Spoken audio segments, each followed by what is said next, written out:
if the snake is on the year, be careful of newfound friends, okay? Be careful of yung distant relatives. Pwedeng yan ang magbigay sa'yo ng problema.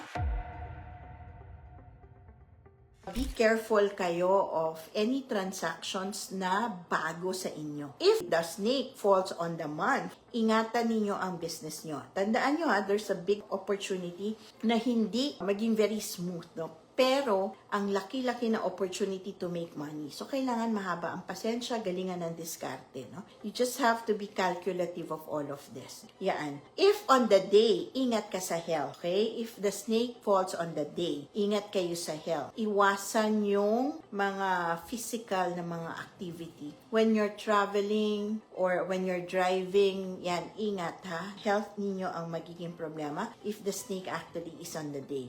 If it's in the hour, ingat lang kayo na ma-deceive kayo of one big asset ninyo. Pwedeng baka ma-scam kayo or baka po meron din kayo na mabili naman na wala naman palang silbi, no? So these are the kinds of problems that the snake could actually face. Okay, but this is just, the first peel of the onion, no? Marami pa pong aspeto na pwede pa kayong ma-realize kapag kayo ay mag-a-attend ng CNYE, no?